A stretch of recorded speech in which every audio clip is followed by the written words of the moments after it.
Today's episode is brought to you by Musical Theater Radio's merch store. Looking for that perfect gift for someone or just want to treat yourself to some great musical theater themed merch? Head to musicaltheaterradio.com and click on the All Things Theater button on the homepage and check out all the different designs available. And now, today's interview. Welcome back to another episode of Be Our Guest here on Musical Theater Radio. I am your host, as always, Jean-Paul Jovanoff. Today's guest is an award-winning singer, comedian, storyteller, and actor. His recordings have been featured on the soundtracks of Halo and Civilization video game franchises. He's done new musicals as well as performed in concerts around the U.S. and around the world.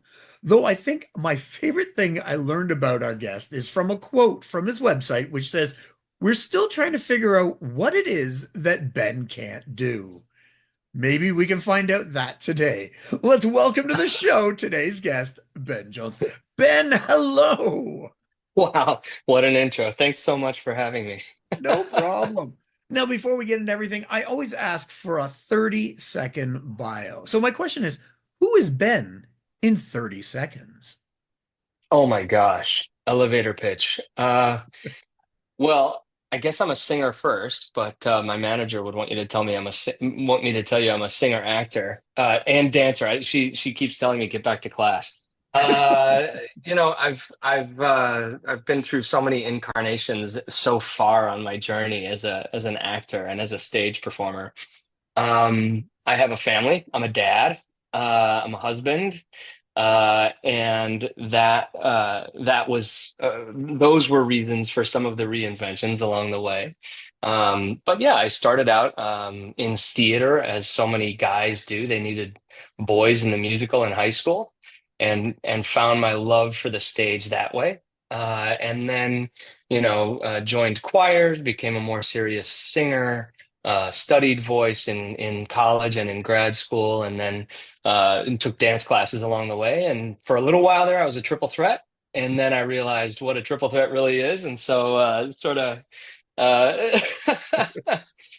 stopped dancing so much. But yeah, I'm a in my heart, I'm a stage performer, and that's what I do. That's what I love to do. So you said you kind of figured out theater in high school. Did you know about musicals before that, or is that kind of your intro? That was my intro. I think I saw the first musical I saw was the touring production of Miss Saigon, and I was probably about 16 years old. I had not really been introduced to plays or theater to that point. My family are all string players, so my parents are both professional violinists, and my siblings and I were all raised to play string instruments. So I was certainly raised around the arts, but where we would spend our nights out going to see performances, it was more classical music. It was more instrumental.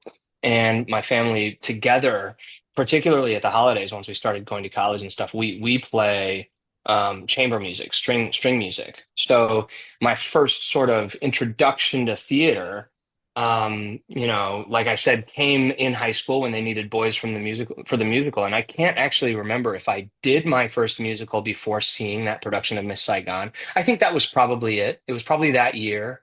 And then I was on my way to a summer camp and flying alone to go to a music camp.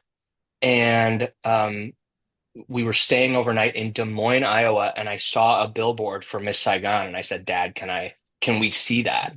And he actually pulled his car up in front of the theater. It got towed because we went in and saw the show. We were there like 5 minutes before curtain. We got two seats and we saw the show, and I was hooked. And the rest is history. I've been in love with musicals and theater ever since. Now, I still love classical music and all of that, and participate in that stuff with my family and stuff. But yeah, I just caught that theater bug early and never looked back.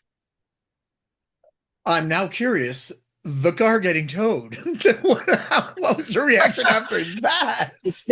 I think I think it was just my dad going, you know what, we'll deal with this later. Like, let's just say yes. And I get that now as a dad, your kid asks for something and you're like, you know what, I can actually say yes to this, and I don't care what else happened. I think Yeah. he just pulled the car up in front of the theater, and we went in, and he was like, you know what, worry about the car. He maybe tossed his keys to somebody. I don't know. But anyway, it's that's the story of the my entree to theater. It's funny. So you obviously were hooked. You decided to go, you decided to sing. You said you went to post-secondary for music? Yeah, yeah. University of Illinois, I studied acting, singing, and dance. I did a bunch of performing while I was there. I was, of course, in a college a cappella group, one of those kids. This was before Glee was popular, just a couple of years before Glee. And so I had that experience in college, and did musicals and some light operetta stuff all through college. And that's actually where I started doing some studio work. Mhm. I found out that there was work in what's called sound alikes. So where somebody wants to make a commercial and they need a pop song, like Journey or Stevie Wonder, or any of those high tenor singers, but they don't want to pay for the performance rights for the original version. They'll recreate it and do what's called a sound alike. And so I got a lot of work in Huh. college because I could pull that off. I could go into a studio and very quickly lay down sort of a version that sounds exactly like the original.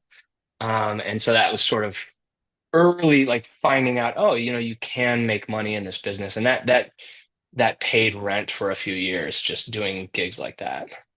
So who do you sound like?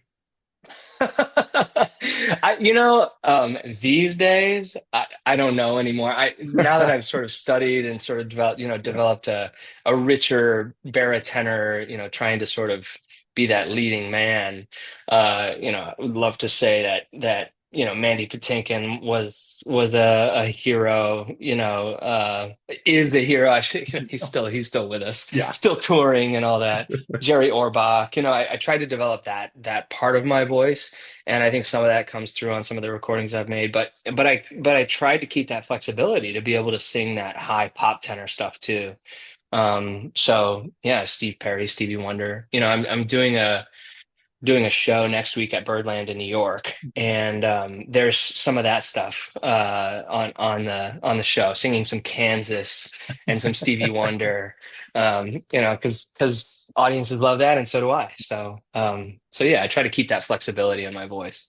I'm always curious. Just take it back a little bit. Was there anything else you ever wanted to do? Was there a career path in an alternate universe you would have gone, I think I might go in this direction to whatever.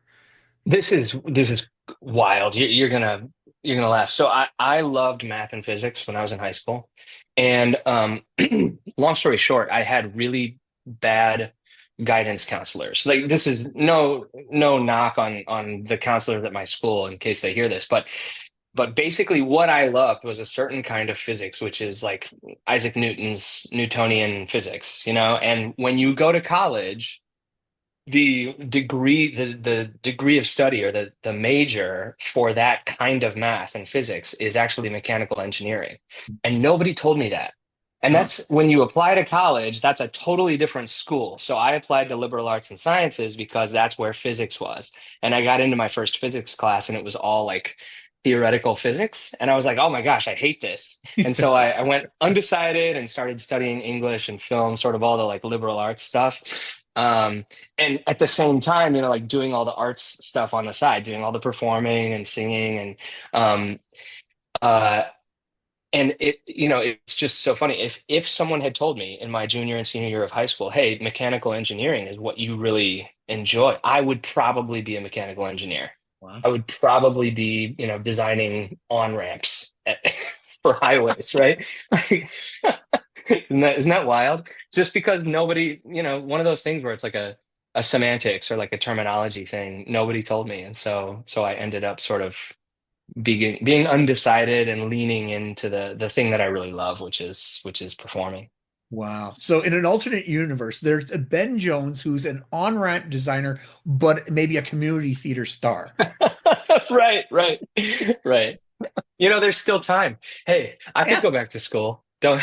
There's nothing stopping you from No, that's going right. back. No, I don't know how much fun that would be to sit through those classes. Though for you, maybe it's a great thing. Oh, I would go back to college. Who wouldn't, you know? I miss those days. That'd be fun. How Avenue Q. Right, right, right. So you finished college, you got your degree, you got your major in what you did. What did you do with your life? Because that's the thing about going to school. Because I work at a university and I talk to the kids as they're about to get out. What was in your mind? What did you want to do, and what did you do? Yeah, I got that liberal arts degree, and I had so much training in music and theater and dance, and I wanted so badly to see if I could do it. Um, Along the way, it was something I left out during college. I did drop out two times, or I did what's called withdrawal in good standing, Mhm. and that just means you are allowed to come back the next year. I don't know if all schools work this way, but at the university where I was, you could withdraw for a year and you could come back the next year with no penalty, right? So I did that twice. And one of the times was to do some regional theater. I did a production of Cats in Ohio, which there's a reason that there are songs about doing theater in Ohio, right? Like from the last 5 years. Um, and everybody was from New York, and they were like, "Hey, come to New York," because I had to wait until the next fall to go back to school anyway. So I moved to New York for a little while, and it was one of the best things because I saw, what the competition really looked like. I'm from Peoria, right? And so I was a big fish in a small pond. And then one of the best things for a young guy at about 20 years old was, to go to New York and see, oh my gosh, there are some real beasts out here. And so I went back to school, finished my degree.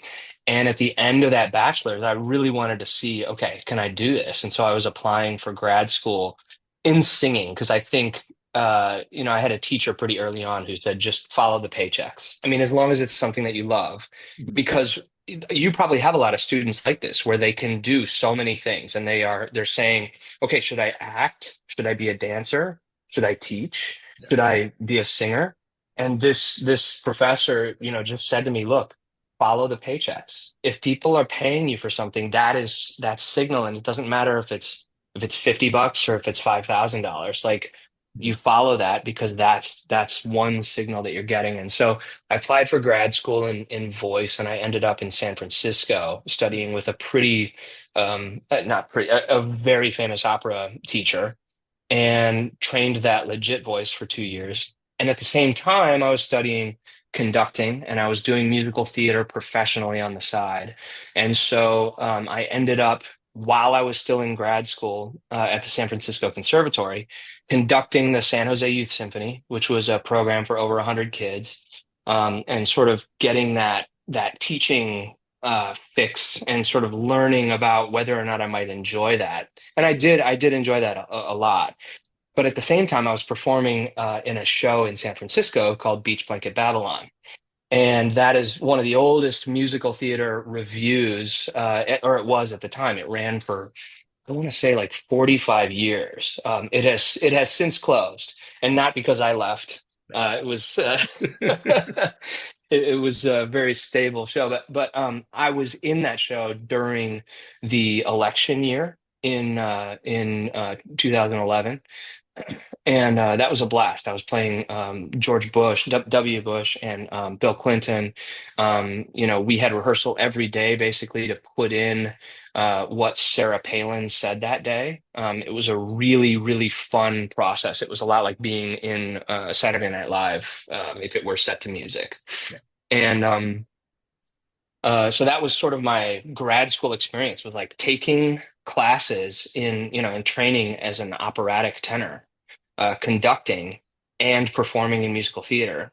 And during that time, I started to perform professionally on the West Coast with folks like I did Follies with Rita Moreno, did professional productions of Showboat and Thoroughly Modern Millie. This was the year that I sort of did a bunch of triple threat roles all in the space of a year or two. I did Crazy for You, Thoroughly Modern Millie, couple other things, and Me and My Girl. and realized, oh, they're having the ladies tap dance around me, like I'm not actually that strong. So a good thing that I was sort of training that legit operatic voice as well. And so yeah, that was my West Coast experience, and it just, there was no stopping me. I was already, by the time I graduated from grad school, I was already working professionally, and it was sort of like, what do you want to do? Want to go conduct more? Do you want to go perform more with symphony orchestras? Do you want to go do more theater? And the conducting kind of fell off, but I kept doing the acting and singing, and so that's where I've landed now. And now I'm curious about the video game.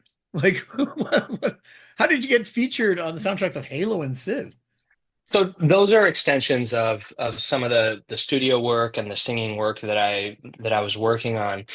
Um, both were like professional groups of singers where they needed for Halo, there's that iconic sort of chant sound. And so they brought a group of us into the studio to record that professionally. It was for an anniversary version of the video game. They were sort of, if I remember correctly, re-recording the soundtrack with the San Francisco Symphony and with professional real singers because the original soundtrack is synthesized, right? Um, and same thing with Civilization. This was like Civilization 6, I want to say. So it was, sort of re-recording that iconic music, but with a real beefy symphony. And that was up at Skywalker Sound, up in Wine Country, one of the amazing, amazing sound studios in the US.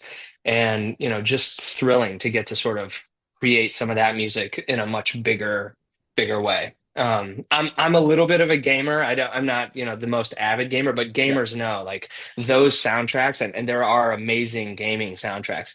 Those are iconic sounds. And if you play those anniversary versions of those games, Yeah. one of the thrilling things is how sort of 3D that, the soundtracks are, that they really beefed them up. And so it was really fun to be a part of those things.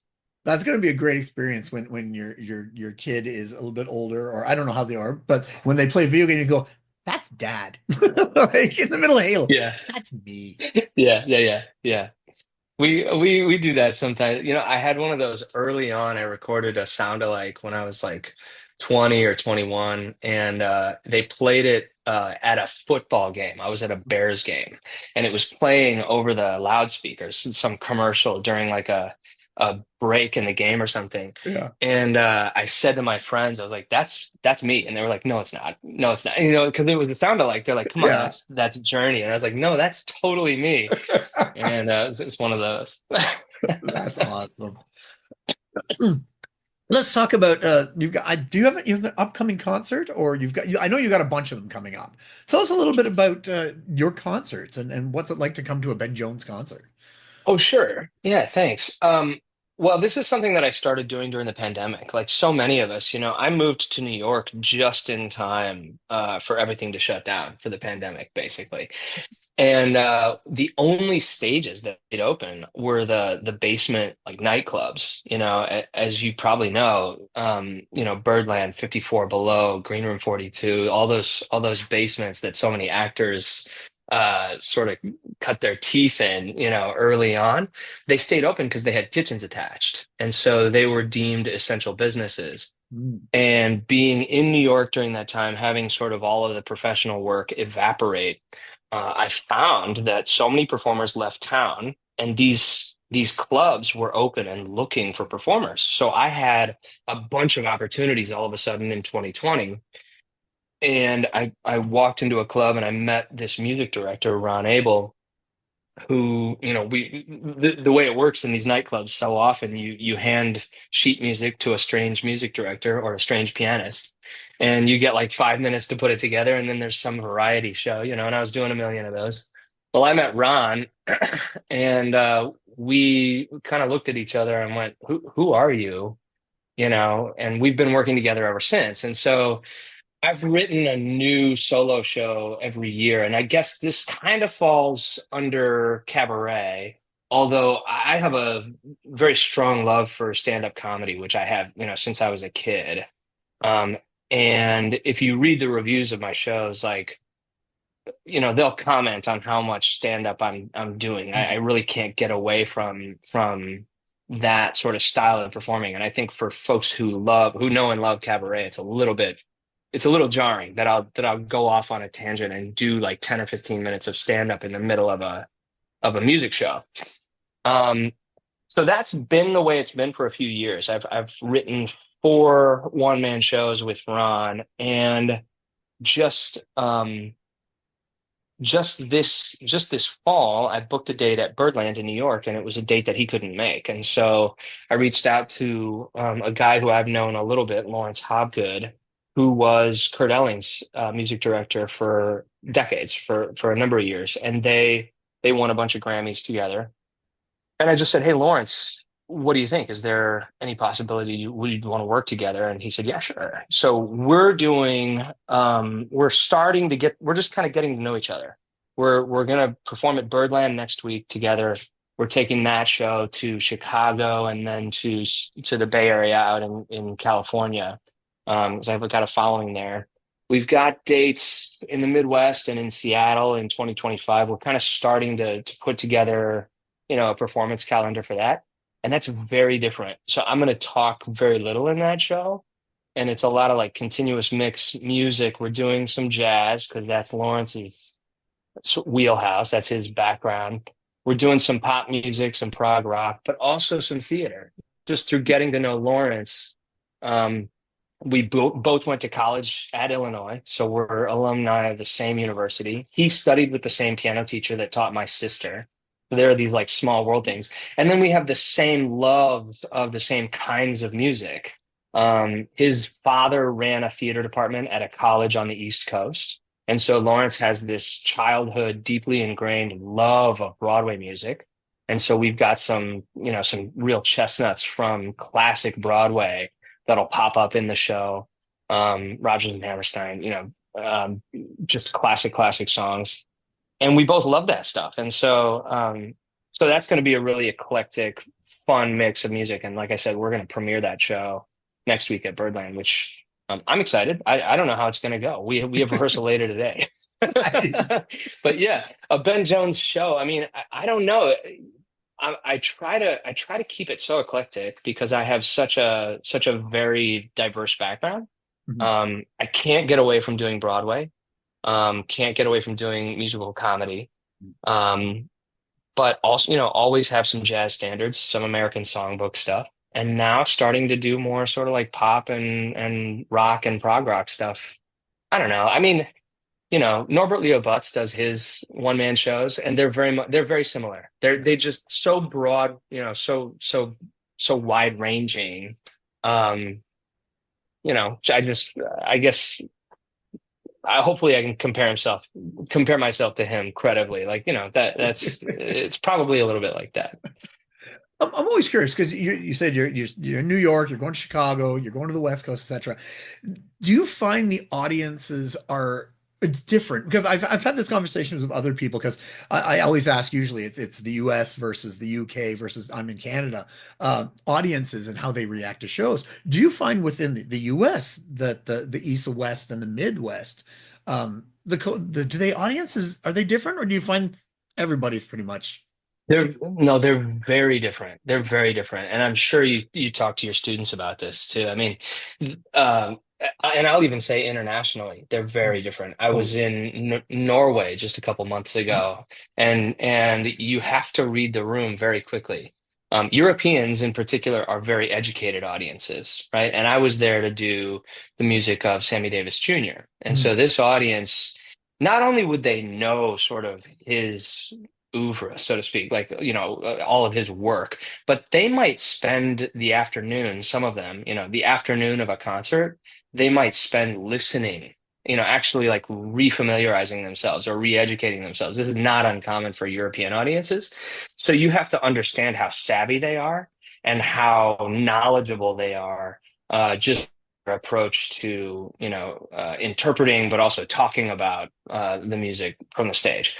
Um, that said, US audiences are vastly different. There are things that are really funny or really poignant or really land well on the coasts Mhm. that when you go to Indianapolis or St. Louis or even Atlanta or places in Texas. And these are all places that I tour, every year, most of them. Um, you find out what's funny. You find out what you have to not change, but maybe just massage for your show, or for I don't find myself changing musical choices. I don't change the set list based on where I am, but I will give a little bit more context. Um, Outside of New York, audiences might not know who Jason Robert Brown is, as crazy as that sounds. Like I tour this year with a tune from his new show, The Connector, and you have to give so much context. Even in New York, you have to give a little bit of context because not a lot of folks got to see that because it was just playing off Broadway. But if in New York, if you say this is by Jason Robert Brown, people know, okay, this is a living composer. This is someone who's working. This is someone who just had, multiple things playing in town during the last season. This is a major, this is like sit up, pay attention because this is someone who we need to pay attention to, and there's a reason that I'm performing this. But if you say that in the Midwest, it doesn't necessarily have the same effect. You have to give a little bit more context. Yeah, I'm always curious about that because like I said just before I asked the question, I asked that about Come From Away because it hits different in Toronto and in Canada than it does in New York than it does in the UK. And the jokes, they're all the same, but how you respond to them and the Oh, meaning big are time. completely different. Because yeah. Yeah, yeah. I have a friend who toured with Fun Home, and I don't think he felt.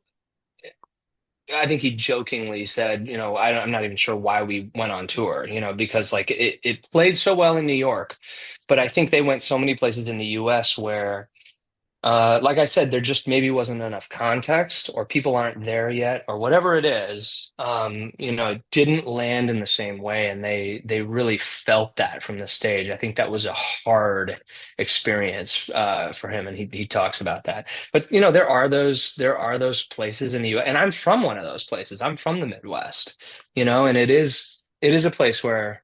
I joked in one of my one man shows about, it's a place where everything's fine. Everything's always fine. And my mom would say like it's fine. I'm fine. We're fine. Even when it's not okay, like everything's fine. So, they're just in some places you just have to give a little bit more context. I think Come From Away is a great example. I think there are a lot of things that we work on in readings or off Broadway where you go, this could play in New York, but you try to think about it sort of globally and you go, man, this is going to require some tweaks, or the world's just not there yet, and I work on so much developmental theater. You see that all the time. You just go, I don't know. This might be too edgy, too contemporary, if that's even a thing. It might be ahead of its time. Well, I saw Hamilton in 20 just before the pandemic, so 2020.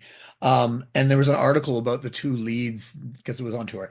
And they're like, yeah, get up, Toronto, blah, blah, blah. And I'm like, you don't know us. We're Canadian. We're not gonna get up. Like, no, and that's the thing. And I use that Hamilton as another example. It hits different down there than it does Hmm. up here 100% because for you guys, that's your history. For us, it's a show with characters. That's Hmm. it's different. So like you said, it's interesting to see how, internationally how things hit and you have to read the Absolutely. room. So yeah. Yeah. Yeah, absolutely. Is there a place in the world that you went to that you would recommend that you performed in and went, I think people should go check this place out? Oh my gosh. Well, I mean, like I said, I was just in Oslo a couple months ago. Mhm. That's in Norway. As far as European cities go, it's fantastic. It was lovely weather. I was there in the sort of at the end of the summer season. I know winters can get quite cold in Scandinavian countries. So certainly think about when you're going. But it's a place where they speak both Norwegian and English, almost everybody. And so it's very approachable that way for someone, for Americans who might feel a little bit skittish about places where they don't speak the language. but it's also an incredibly walkable city and a ton of culture, and I just loved it. Really beautiful architecture, beautiful the fjords and all of that, and there's a culture of swimming sort of right downtown. In this really busy area next to these museums and stuff, there are these saunas that are like little sheds that you can rent. So it's like a rentable sauna on the water, and you jump in the water and then you get out and sit in a sauna. And like I Yeah. spent a morning doing that. It's like the craziest, you're traveling all by yourself to sing jazz concerts. And how do you fill the time? Well, that's how I did it in Norway. It's a great place to go. So I recommend Oslo for sure. Nice. Yeah, I'd love to get up to the Scandinavian countries. That's beautiful up there. It's from what I've seen, and yeah, one day it's on my list to get up there. Is there any, speaking of, things to discover, is there any shows that you've done that people should discover that they might not know that you just love? Oh, that's an interesting question. I mean, speaking of developmental theater, I feel like every musical that I spend, a week doing a 29-hour reading, I Mhm. want everybody in the world to see it because you invest so much time and energy trying to get close to this thing, and then you go, man, we're only going to do this for a room full of 20 or 30 people. And hopefully something happens, but it's a numbers game. So Yeah. most of those don't see the light of day. Um, I just did a show at the York Theater that I know we're all kind of hoping something happens with. That was called A Twist of Fate. It was a show that premiered in LA in the 90s and won all kinds of awards. Lissa Levin is the book writer. She won the major award that the Dramatists Guild gives every year for the book. And the composer was my music director, Ron Abel. And he won a bunch of awards for this show as well. There's a producer behind it, and they're trying to figure out next steps. But that production at the York was really great. We spent a number of weeks there performing that show, and audiences loved it. Um, you know, I did a production of The Pajama Game Mhm. um, just just a year or two back, and the estate allowed a dramaturg who I've since become friends with. I just saw her in San Francisco in the audience for one of my one-man shows. They allowed her to rework the book Oh, because it is a little bit dated. I mean, we're talking about a minimum wage increase, yeah. 7.5 cents, right? So like it's a little out of date, but that wasn't all that's dated about it. There were some sort of some dynamics between men and women in that script that she very deliberately brought up into 2020, whatever it was when we did 2023, I think, and incredibly successfully so. And I think that's a show. We had a blast performing it. I think it's a show that audiences should reacquaint themselves with, and that deserves maybe another revival. The last one was with Harry Connick Jr., but they didn't do much to the book, if I recall. I think they pretty much they stayed pretty faithful. Uh, but a show that people should see. Man, I mean, the last one last season that really bowled me over uh, was Days of Wine and Roses. That was just devastating. And I I saw think, that. yeah, I think it's so funny. I couldn't get my head around the soundtrack just listening to it before going to see the show. Mhm. And Brian Darcy James just knocked my socks off. I mean, I went totally expecting Kelly to sing. I mean, Yeah. sorry, Brian, but to sing circles around Brian, and he was incredible. He like I have a whole new respect for that guy. He's incredible. I mean that show, I just saw Swept Away last week, Mhm. and you know, I can't take credit for saying this, but I wholeheartedly agree. I think it's one of the best things I've seen in a long time, and I'm not sure why anybody would want to see it. It's so dark. I know, and I have friends in the band for that show, friends that I hire all the time in New York to play my shows, and it's an incredible experience. And I know they're working on the soundtrack right now, the original Broadway cast recording. The performances in that show are just exquisite, just spectacular, but it is incredibly dark.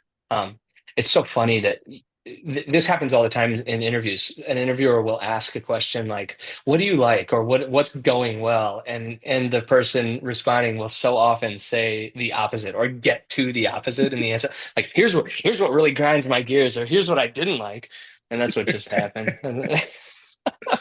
But those are two. I didn't get to see Swept Away because when I was in New York, it was like a week away from opening, so I didn't get to see it. But I Mhm. did get to see Wine and Roses last year, and yeah, it was. It might have been my favorite um, cast musically from the shows I saw last year. Yeah, But I yeah. could see it is dark, and I can see why it didn't last as long because it's not a happy-go-lucky show, and it's going to be Right. difficult. But and it deserved to be seen. And unfortunately, I don't know who else is going to put it on. Like it probably wouldn't go on tour. Is Yeah. community theaters aren't going to Well, touch it. well, and it's so difficult. It's Yeah, such a it requires two monster actors and yeah. singers, you know. Yeah, I came away from that show. It's so funny. I toured last year with a one-man show that was a Sinatra tribute show, and that Mhm. was because I talked to this agent who recommended uh, put someone else's name on your show. If you're going to tour with a show, do a Johnny Mercer or a Johnny Mathis or a Frank Sinatra show because it'll sell tickets. So I did that, and it sold tickets. Like, yeah, great. But I walked away from Days of Wine and Roses going, man, I got to do a Brian Darcy James show. Just looking at his bio, Yeah. you go to his like Broadway database website, and see all the stuff that he did. And what people don't realize is if you go back about 15 years, he was my age and he was doing what I'm doing now. He was doing a bunch of developmental theater. He developed Young Frankenstein. Mm. He was in the readings for Hamilton before Jonathan Groff got attached. He did so many different things that then, either launched or starred other people, not Brian, you Yeah. know? And he was just like biding his time. He had trained, he was ready, and he was just waiting for lightnings. I mean, he had done things, but like Yeah. he's done, if you look back at his again like IMDb page, like he did so many things that people don't realize. It would be an amazing one-man show to do the music of Brian Darcy James.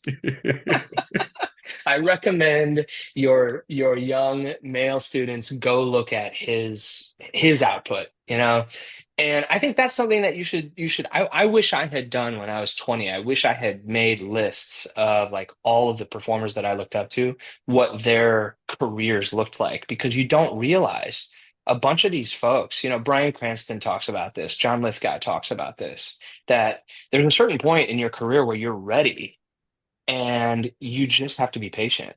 Yeah. You just, the opportunities come when they come in waves, and there are times where you have downtime. You have a month or you have a stretch of months where you're rehearsing or you're practicing, but you're not performing.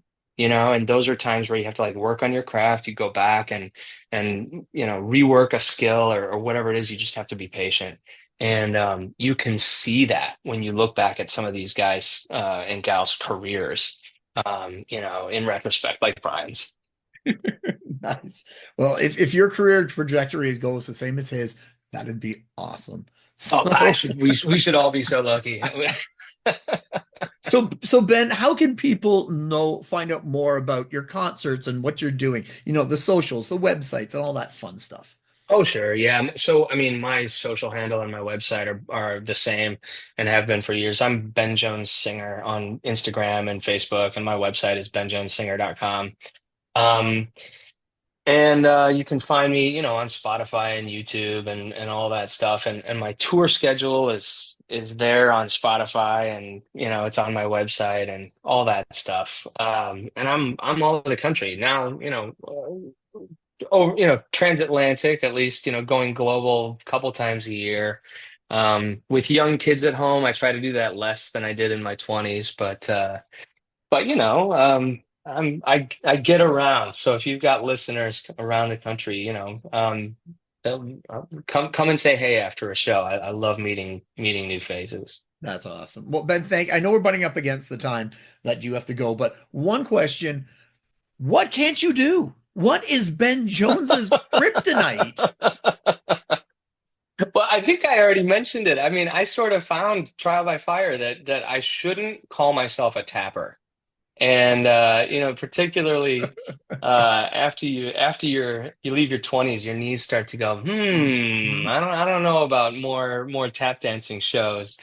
Um, my manager would hate to hear me saying that. What can't I do? I don't know. I'm not a very good basketball player, but Okay. I don't. There aren't too many musicals where you're called on to do that. Didn't Andrew Reynolds, didn't he do a musical version of White Men Can't Jump? Was I there a basketball musical? There was Lysistrata Jones, which has basketball in it. But and I think there might be another one. No, I'd never heard of White Man Can't Jump the musical, though I you think never know anymore. I can't remember if I've seen the soundtrack, or it might have been a developmental thing, or it might have been an audition notice, but I think he was tied to it. You know what? Really? You had him on your show, right? Yeah. You gotta just drop him a note and Okay. ask him if I'm right about this, because I'm almost sure he was attached to it. Okay. I haven't heard of it, but I would be very curious about that. All right. So Ben Jones can't jump. That's that we know that then. There you Okay. go. Ben, thank you so much for coming on. I'm glad we connected and got to learn more about yourself and congratulations on all that you've done and your promotion of new works, being a part of those things. That's so important and all your concerts and things. So thank you. Please keep in touch. And if you ever need anything, reach out and see what we can do Hey, for you. thank you. Thank you so much, Jean Paul. Thanks for having me on. All right. Awesome. So we were just speaking with Ben Jones about his career and his concerts and everything. And so watch for those around the country and maybe around the world. Check those out. Tune in next week as we speak with another guest or guest about their life, love, and passion that is musical theater. I am your host, as always, Jean Paul Jovanoff. And until next time, I'll see you when I see you.